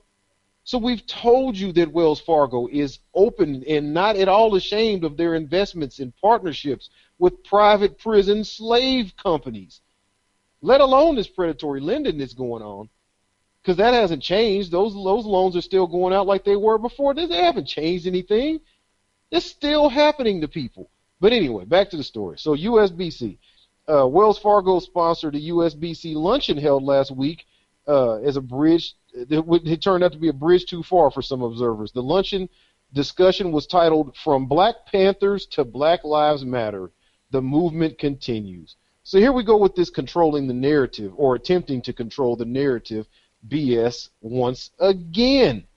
One panelist was DeRay McKesson, a former candidate for mayor in Baltimore and a high-profile Black Lives Matter activist. The Wells Fargo branding was prominent, and it is. We'll get the link up on the page if Brother Max hasn't already put up. We'll put the link up on the New Abolitionist page so you can see this guy. The event drew scorn from people and sensed that black activism would be linked with Wells Fargo. Dwayne David Paul, a minister at St. Peter's University in New Jersey, tweeted, "Liberal reformist politics in a nutshell. Black liberation brought to you by organizations that prey upon black folks." Indiana-based writer Frederick DeBurr drew attention to an event in a post on Facebook, writing, "This is why I drink." McKesson, who spoke on a panel with Ron Busby, the president and CEO of the U.S. Black Chambers, tweeted in response, "I didn't make or approve this graphic, and Wells Fargo didn't sponsor or pay me. You want a conspiracy here, and there is none." Well, see, brother, there is a conspiracy. It's just that you either choose not to, or you may not have the ability to see the conspiracy that you are continually wrapped up in. How many times are we going to tell these Black Lives Matter people we keep pulling their coat. We keep telling them they slip showing. We keep giving them the information. We keep telling them what's the real problems. We keep telling them all this information that we're getting that's leading directly to them being on folks' payroll. On and on. But they don't give us any response. They ignore it and act like it's not happening. And these kind of incidents continue to occur. But the event's organizers made no such effort to distance themselves from Wells Fargo. In interviews with The Intercept, 2 board members for the U.S. Black Chambers offered Wells Fargo without prompting as an example of a beneficial corporate partner. I'm hoping that people are listening to this and grasping what's going on. These are black, quote-unquote, business leaders. U.S. Black Chambers. That sounds official, don't it? And I'm sure around the country in all sorts of black metro areas and neighborhoods where there's some businesses and there's frats and sororities and educated folks and on and on and on with all of this, the talented 10th of the new millennium. These people are walking hand in hand with this BS, and this is who is funding them. This is part of why we're not able to make progress in so many areas, because the people who are educated, the people who have titles, the people who are in positions guarding the door, they're not opening the door and letting us in. They're guarding the door. They're figurehead placed. They are black faces with white minds who are sitting at the door, keeping the masses of Negroes who need to come on up out of this mess, keeping them from coming in. They look like advanced, but they're not advancement. They look like change, but they're not change. This is going on systematically across the country. It says Wells Fargo has donated to the USBC since at least 1999. Its donations have been used to give grants to black chambers of commerce, including the Heartland Black Chamber of Commerce in Kansas City. the Fresno Metro Black Chamber of Commerce in Fresno, California. Funding has also been used to create webinars on how to get loans and how to support the Black Male Entrepreneur Institute. They said this Aubrey Stone defended Wells Fargo, saying obviously they're trying to do the right thing. There were a lot of people caught up in the scenario, talking about the banking, some on purpose, some by accident. Stone is also president and CEO. See, he's got his titles, so he's not going to change. This is a Sheriff David Clark in the business world. This is a Negro with a title, with a job, with some money, with a name, with a reputation that he is not going to let go of for the advancement of his people. By no means. This man will die with his hands gripped around white supremacy, holding on to it as long as they're giving him butter biscuits. He's the CEO of the California Black Chamber of Commerce in Sacramento, another group that receives funding from Wells Fargo. Do you think that this fool would ever tell the truth about what's going on? This is where he's getting his money. This is how he is allowed to be the CEO. This is how he gets his women, if he likes girls. I'm sure he throws that around. I'm the CEO of the California Black Chamber of Commerce. Come on with me, and they go with him. I'm sure this is what he talks about at his kid's career day when he goes in. At the church, he's on the board. They love him. He's respected because he's the CEO. This is what we're dealing with, is people walking around in their ego, in their lives. Their life is more important than ending slavery. This is a prime example. Black Lives Matter and the members that either don't fact check and don't care about being associated with this, and these individual people that are being named as members and CEOs and whatever of black chambers of commerce all over the country. Fellas? Well, I want to throw some history onto this. Wells Fargo, as regards to its relationship to the transatlantic slave trade. Wells Fargo, Georgia Railroad and Banking Company, and the Bank of Charleston owned or accepted slaves as collateral. They later became part of Wells Fargo by way of Wachovia. Also, in the 2000s, Wells Fargo targeted blacks for predatory lending. Now, these are historical facts that we know about them from the past and their connection to slavery. Now, recently, Wells Fargo has been portraying himself as trying to do the right thing by divesting from their shares in the GEO Group.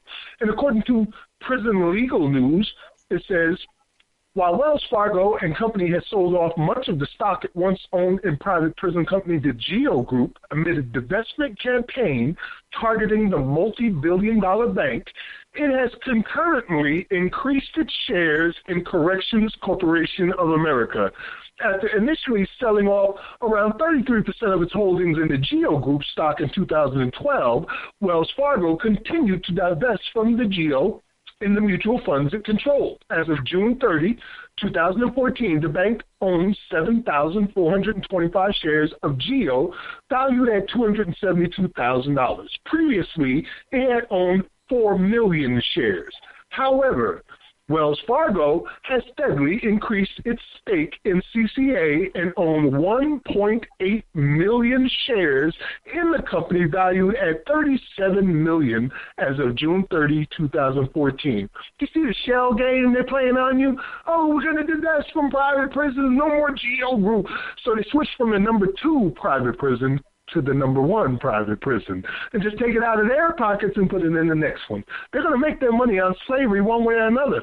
Wells Fargo owes reparations, and that's the bottom line. This is something that goes along with that, too, as you were talking about those numbers.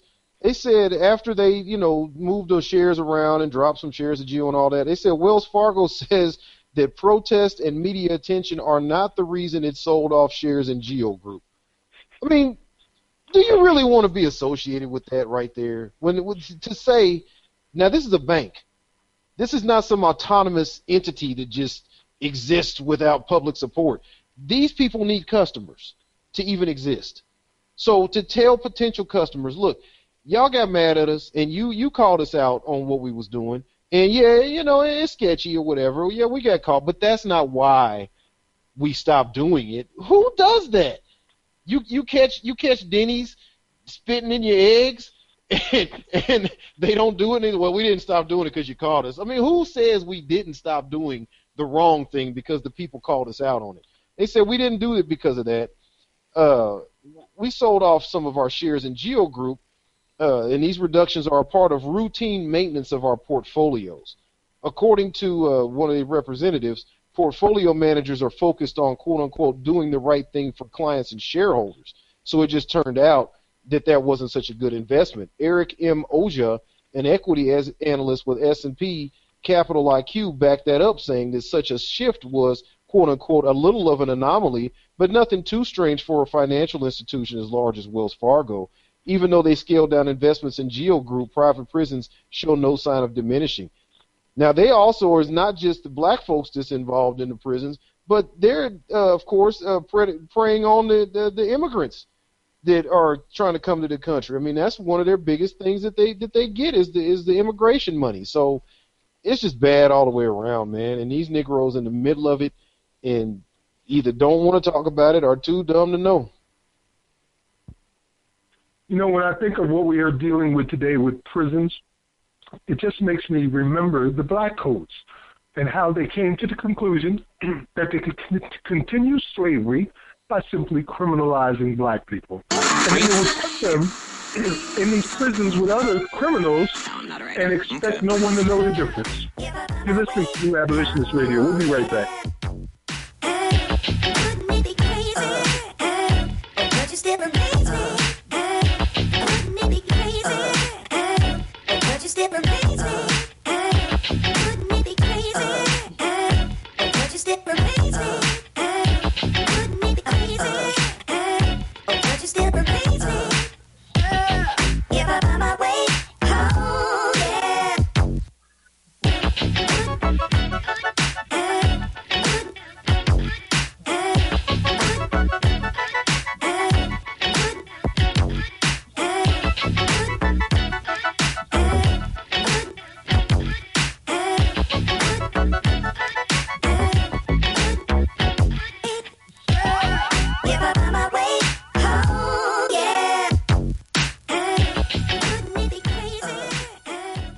And I am the owner of the Journey Collection by Jamila. This business has been running for about 3 years already. My business is full of funky, fresh, and modern bows. My bows were made for cancer patients. My bows are also for girls who maybe felt a bit less of themselves. I wanted girls to feel confident when they put my bows on. My bows are just here to help a girl's self-esteem. Now, I'm ready to grow my business. And since I'm a millennial kid, what better time to do it than now? Thanks for helping me live my dream! Woo! You are tuned in to the Black Talk Radio Network. For podcasts, live program scheduling, visit us on the web at blacktalkradionetwork.com. Peace and welcome back to New Abolitionist Radio. As we were going off, we were having a conversation there. I think we're going to move on to the next story.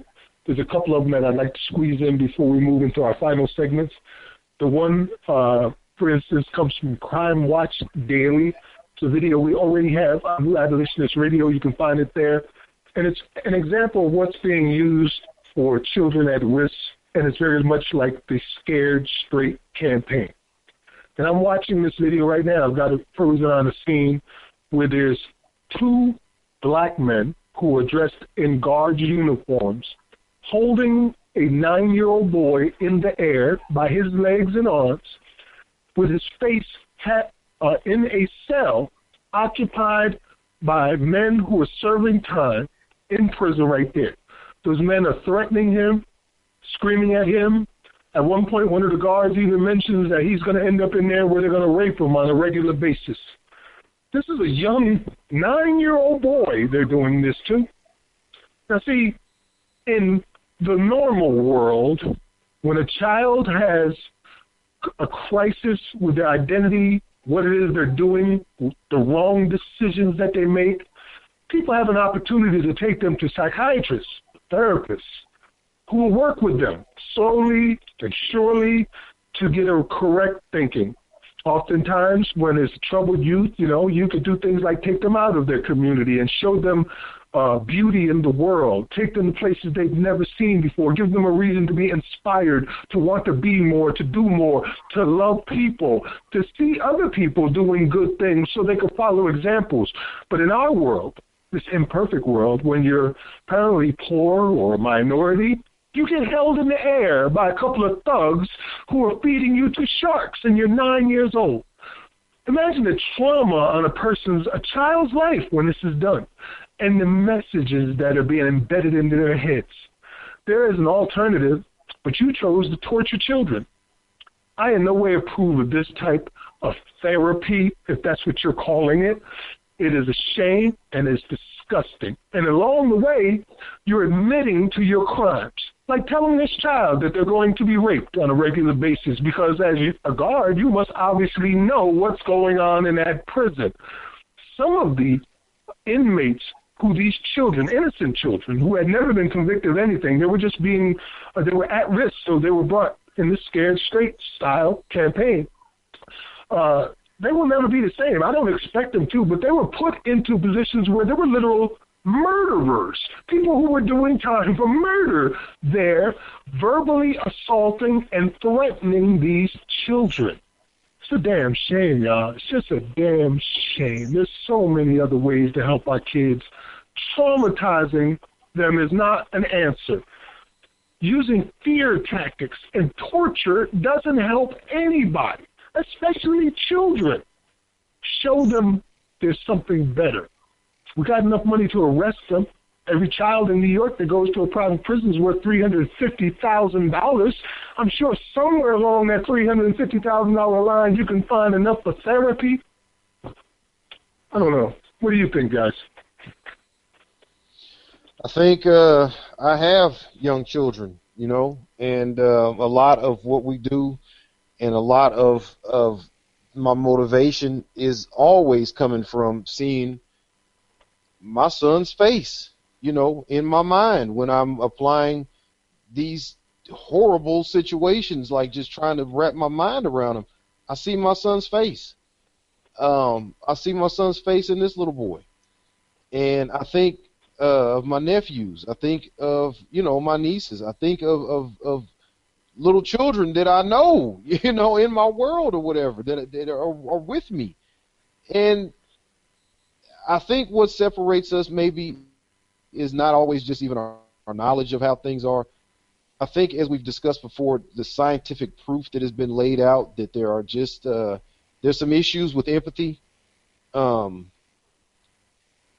this is what it's costing us. It's difficult for these people to process what they're doing unless it's them seeing their own in the situation. If you had a little white kid being shoved in the prison cell and told he's going to be, are you kidding me? The prison would be shut down. Let alone would the guard be fired. His face would be all over the place. Let a black guard take. Would Obama allow that to happen to one of his daughters? Man. So this is this is our issue, man, is the empathy problem. It's not even, we're dealing with education, yeah, and awareness, yeah. People changing their minds, yeah. But empathy, I think this is almost like on a soul level. Like, I just don't understand how you could do something like this to a child. And it definitely angers me, and it makes me feel like this is the fight side. This is the war side that comes out in you when you really look at little children. When you see that these children, and we know that this country, like we said, spent over 300 years importing little black children from Africa. Hundreds and hundreds of years. I was reading something about that, Johannan, that I had not known that most of the victims of the transatlantic slave trade were teens. Were in their teens, 14, 15, around those ages, children. Yeah. Bizarre, man. Just it really breaks my heart too, bro. Just breaks my heart to see the imagery that I'm seeing, in particular because, as I said, it was two black men in uniform holding this black child. And then if you go a little further, it's two black women holding a black girl and doing the same to them. And See, I understand that these two women and those two men are the results of something else. So when they put that narrative out in the beginning of Roots saying Africans were enslaving Africans and we just came along and exploited their greed, this is what they're talking about right there. Those are Africans enslaving Africans while a white man exploits your greed. And you're doing it for what? Feel A you weekly on that. paycheck? 600, 500 a week?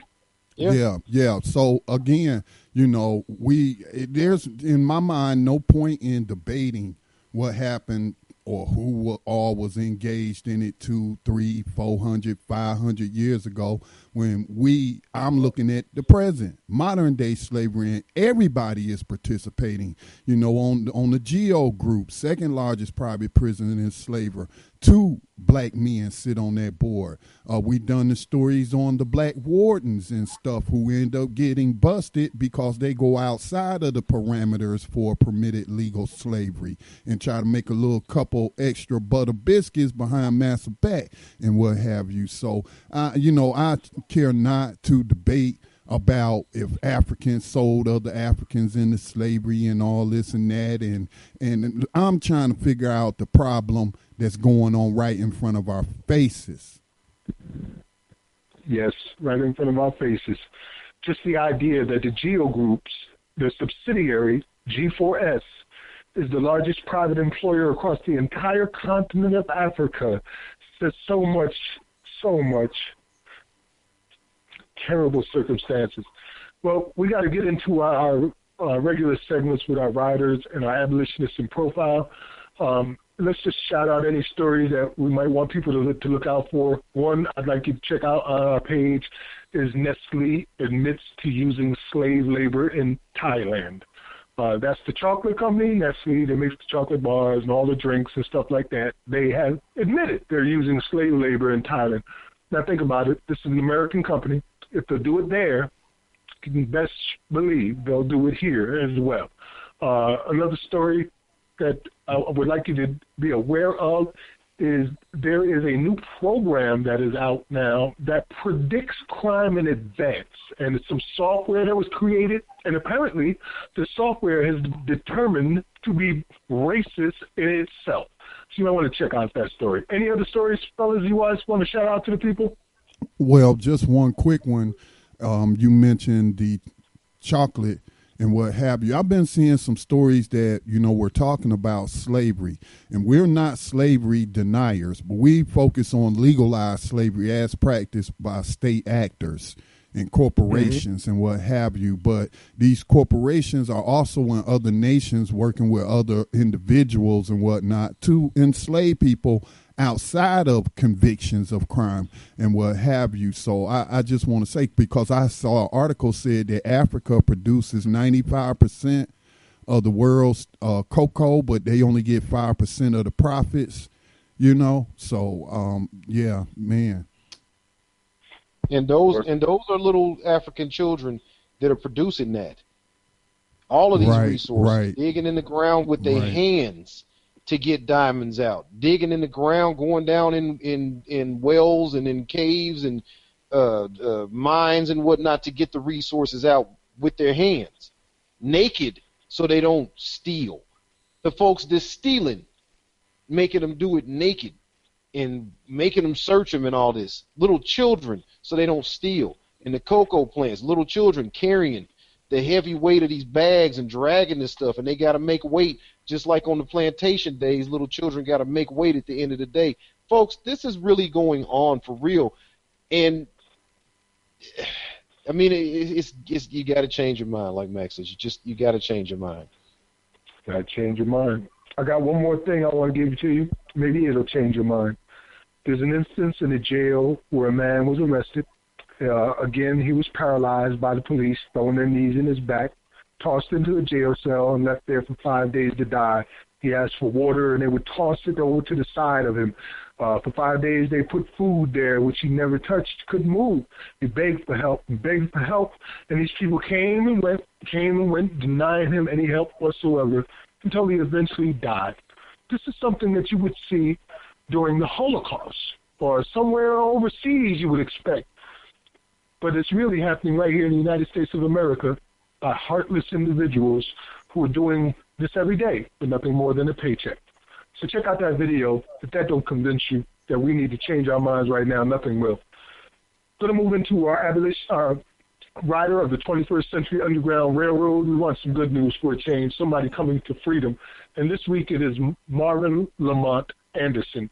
He became the 99th person in the United States to be exonerated due to post-conviction DNA testing. He was only 18 years old when he was convicted of robbery, sodomy, an abduction, and a rape. Anderson was released on parole 15 years after that, but it took another 4 years for him to be exonerated. Imagine spending all those years in prison being accused of crimes so terrible that you never committed. On July 17, 1982, a young woman was raped by a black man whom she said was a total stranger. After she reported the crime, a police officer singled out Anderson as a suspect because the perpetrator had told the victim that he had a white girl. And Anderson was the only black man the officer knew who lived with a white woman. Investigation and trial. Because Anderson had no criminal record, the officer went to man, look at a black man with a white wife with no criminal record. And this is the guy you picked. Because he had no criminal record, the officer went to Anderson's employer and obtained a color employment photo identification card. The victim was shown the color identification card along with 6 black and white mugshots and identified Anderson as her assailant. Within an hour of the photo spread, she was asked to identify her assailant from a lineup. Anderson was the only person in the lineup whose picture was in the original photo array shown to the victim, and the victim identified him in the lineup as well. Of course, you didn't see, you just saw pictures. At trial, the victim testified in detail regarding the assault and again identified Anderson as her assailant. The serology work completed by the Virginia Bureau of Forensic Science was uninformative. From the very beginning of the case, people in the community became aware that the most likely suspect was another black man named John Otis Lincoln. The bicycle that had been identified as being used by the assailant was identified by the owner, who said that Lincoln had stolen it from him approximately a half hour before the rape. Although Anderson requested that his attorneys call both the owner of the bicycle and Lincoln as witnesses, his counsel declined. An all-white jury convicted Anderson on all counts, and he was sentenced to 210 years in prison. In 1988, John Otis Lincoln came forward and admitted his involvement in the crime in an effort to clear Anderson. At a state hearing in August 1988, Lincoln confessed and offered details of the crime under oath and in open court. Nevertheless, the same judge who presided over the original trial, refused to vacate the conviction. In the years after Anderson's conviction, when DNA testing had become widely available, Anderson sought to prove his innocence of the crime.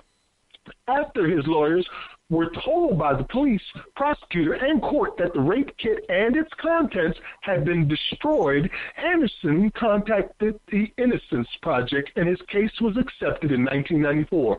In 2001, Dr. Paul Favera, director of the Virginia Division of Forensic Science, advised the Innocence Project that certain physical evidence from the case, including sperm samples recovered from the victim's body, had been located in a laboratory notebook of the criminalists who performed conventional serology in 1982. Had the criminalists followed policy and returned the partially used swabs to the rape kit, all evidence in this case would have been forever lost. After requests for DNA testing were denied, the Innocence Project, in conjunction with the Mid-Atlantic Innocence Project, finally won access to DNA testing in 2001. The results excluded Anderson as the perpetrator, and when it was run through the Virginia's Convicted Offender DNA database, it matched 2 inmates. Although the identity of these men has not been officially revealed, it appears that one of the inmates is John Otis Lincoln. On August 21st, 2002, Virginia Governor Mark Warner granted Anderson a full pardon.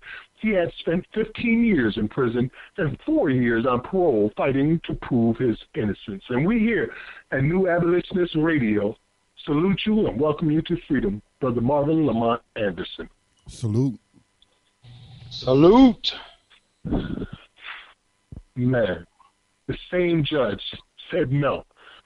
And you know, all of these people who were involved in this man's 15 years of lost life and arrest and all that, none of them are facing any kind of charges. None of them. This happens every day here in the United States of America, more often than not, to black men. Every day. Every single day.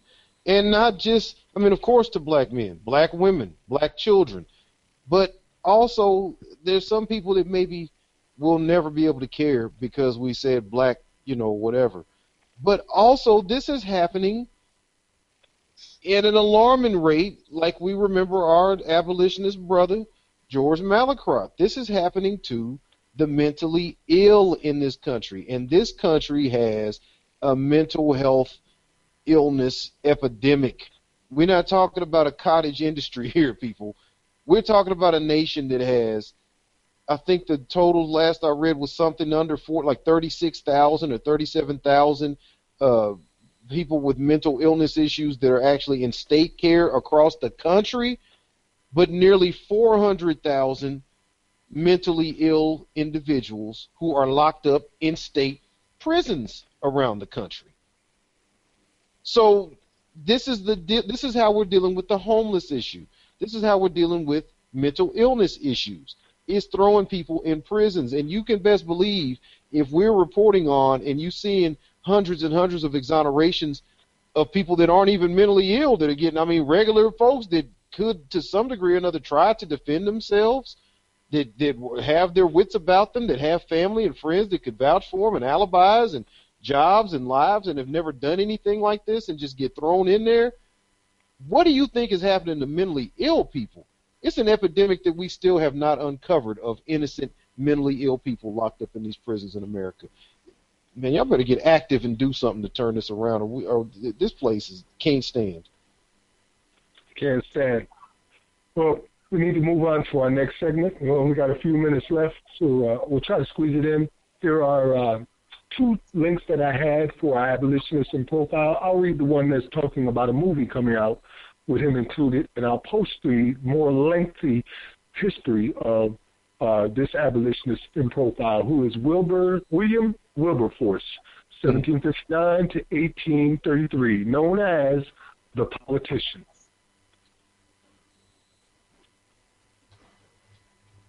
Cue the music, Scott.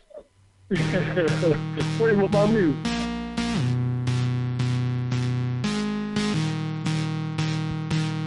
William Wilberforce is not a household name, particularly in America in the 21st century. Unless you are a student of British history or aware of Ohio's Wilberforce University, the first private black college in the United States, you aren't likely to be familiar with the British member of Parliament who led a 30-year struggle to abolish slavery and the slave trade.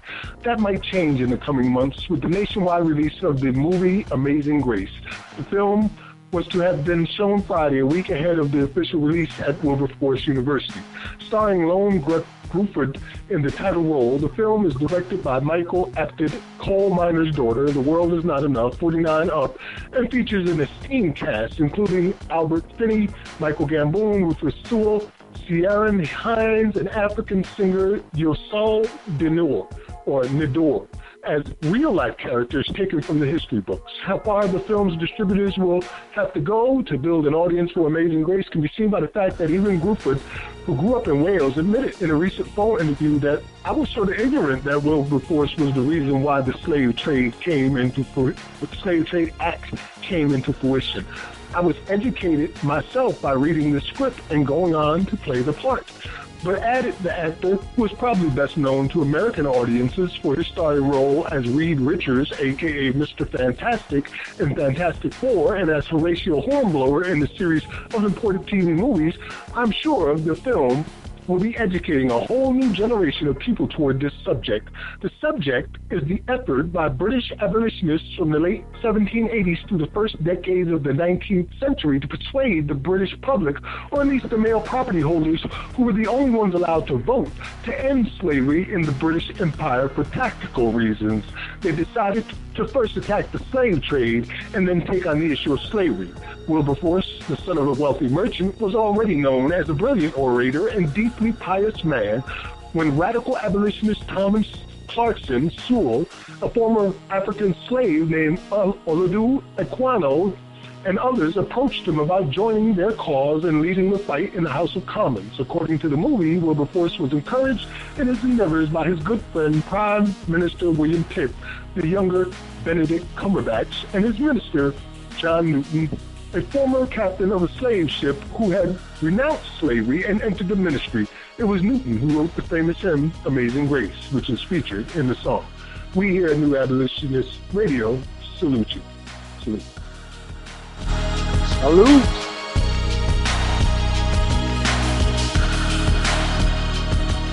This is the dude that led the fight to end slavery in Britain. Like, he was the main character. So I thought it was worth giving his story as well and how it came to be. Yeah. I seen that movie a while back, man. It's a pretty good movie, actually. I didn't know at the time when I saw it, the significance of 13th Amendment exception and the fight that we're in with abolitionism at right now. But it definitely is a good movie. I'm sure people can find it on demand or streaming or Netflix or something like that or whatever. But yeah, Amazing Grace is a pretty good film. Well, I gotta say, brother, it's been a powerful show again. I appreciate these opportunities to come together and build with my brethren and with our listeners, and hopefully open more minds to the idea that slavery never ended, and it needs to. And we need to change our minds from thinking about reforming these crimes and start treating them like crimes. Many things will change if we do. Anybody want to make a final comment for the evening? This is Scotty. I'll start off. I just want to say that, we just recognized Memorial Day, and, we should never forget the sacrifices of all the Union soldiers. I think we did a profile on Owen Brown, one of the sons of John Brown, who later joined, the Union Army. And so, just remembering that slavery back then, as they knew it, they knew that it wasn't going to end itself. They, at some point in time, got tired of marching, got tired of protesting, and some of them just said, you know what, it's just time to put sword to back. Now, I'm not telling anybody to go out there and buy some broadswords and put them through George Zoley's back or anything like that, but I'm just saying slavery is not going to end itself. And we need everybody involved so that we can prevent a great bloodshed. But sometimes I wonder, just looking at just how evil and corrupt the people are who we call the system. These are flesh and blood people who work in the system, and how evil they are and how they try to manipulate words to lie to you, to tell you something is sugar when they know it's something else that begin with S, that ain't tasting too sweet. So, we just really gotta step up spreading the message, the abolitionist message, because again, I hate to keep harping on it, but I don't mind. Somebody's got to do it. It just blows my mind that 80% of black people who are voters would support a person like Hillary Clinton, when for over a year, maybe 2, maybe 3 before she even announced for president, we've been documenting the Clintons' role in modern slavery. So that tells me, man, we got a lot of work ahead of us on the media side. That's it. Thank you. End slavery. Propaganda wars. I'll be real brief. Peace to the abolitionists and death to these oppressors. If they're not going to quit, they're not going to go away. They're not going to take their filthy hands off of these billions and billions of dollars they're generating. And you heard tonight in the stories that the would-be victims, this black folks right here amongst us, they're not going to step down from their positions of power and their titles that's being handed to them by the corporate slavers. So when you say peace to the abolitionists and you wish them well and you wish them protection and you give them more power and you want them to be successful, I mean, there's only one way for the slavers to concede the power, to either give it up, which they ain't going to do, or die. Amen to that. I will keep it very brief as well. I'm going to say the same thing I tell you every week. Abolition, y'all. Abolition. But we end slavery is a reason for a revolution, so we can finally know some peace. Peace.